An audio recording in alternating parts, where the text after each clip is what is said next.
Good afternoon. Today we're going to talk about the TRAIL-EZE TE110DGL.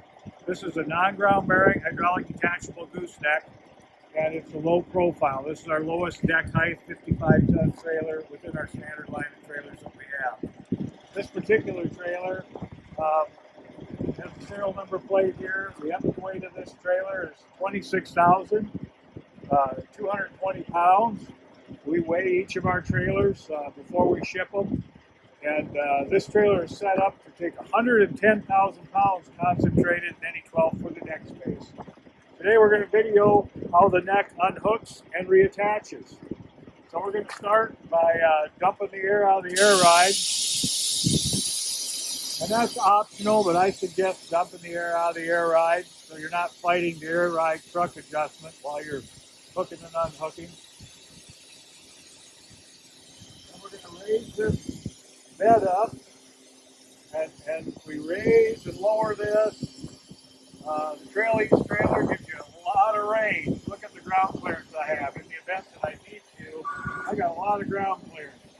And you'll see later in the video with our locking plate that you can have this trailer. I could put a 6-inch block under one side, have the trailer tipped, and it'll still hook and re-hook without a problem because we use a plate instead of a pin. So I've just released the main transport locks. It's a 5-cam position transport lock, and it also has a cam on the other side of it that covers the transport pin. And Kate's going to take a look at that. So the main transport plate is right here. That comes up and down with air, but anytime this is in position, it prevents that from coming out. So if you ever have trouble putting this into its position, that probably isn't locked. It's a safety feature of this TRAIL-EZE trailer that can prevent any accidents. So I've unlocked it. I'm going to bring it down to the ground, and the air dumps in the truck. I bring it down until it makes contact with the ground. And what I do then is I take the distance there between the pin and the banjo. See how it's tight? Now there's a gap. I like to put about 1/4 of an inch between the pin and the banjo. This being the banjo, this being the pin. All right, the next step is to bring down the gooseneck support arm. And when I do this step, I typically look at the fifth wheel plate. So this is going to come down, and on the TRAIL-EZE, that's full width, it's frame width.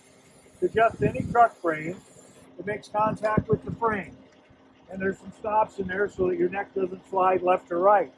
I put just enough pressure to lift the fifth wheel off the plate. See I got a gap there? And my goal in that is so when the truck pulls forward, I don't want the banjos to slide on the ground, but I also don't want so much pressure that they bounce up. All right, now I'm going to unhook my air and electrical lines, and there's a storage pocket here for that. And you want to make sure that you put your air and electrical lines in the storage pocket completely in there, because I don't want you to run over them when you get ready to load the trailer. The only step left now is my main transport plate. There's a safety net lock there. Now go around to the back if you would, Kate, and I'll show it when I unlock this. That plate will... All right, now we're going to show that main transport plate that goes up and down. It's right on the other side of this, and there it snaps up, and it's a plate. And before we hook up, we're going to take another video and show you just how that plate, where it goes and what it goes into. But the plate will go in behind the gate and lock better than a pin, because trying to put a round pin in a round hole, if the trailer isn't perfectly flat, they'll tend to bind up. And the plate just has to go behind the beam that's in there to hold it in place. All right, we're ready to pull ahead. I'm going to finish unhooking the lines and put those back in here. Again, make sure that those are out of the way. We'll pull the trailer ahead. Right now I want to make sure that the banjos don't hit the ground or they bounce up. That's good. Alright, now take a look here from the back end. I'm going to relock this transport plate one time. That's the only step to hooking back up. Now you see how that plate comes down right there?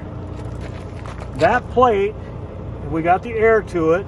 When it hits this self-aligning trough, it's going to lift it. You can see where it touched last time. It'll lift up, and then as soon as it gets past this, it drops in place. All right, that was our only step. I will make one mention here of my ramp on the TRAIL-EZE trailer here. This is equipped with the optional double spring assisted ramp. Double hinge, spring assisted ramp with browser bar. Okay, bring it back. Go ahead and get a video of it rehooking from the back there. Okay. Thank you. Perfect. Every time. Locked into place. The first step we're going to do is we're going to take this gooseneck support arm back up. And the reason I do that, right away, if you forget it and drive off with that hanging down, it can hook on the truck frame, cause some damage to it. Always make sure that is up. Now I'm going to raise the trailer up. I'm going to pick my position. And again, I have a choice of 5 different heights. They're approximately 2 inches difference each one.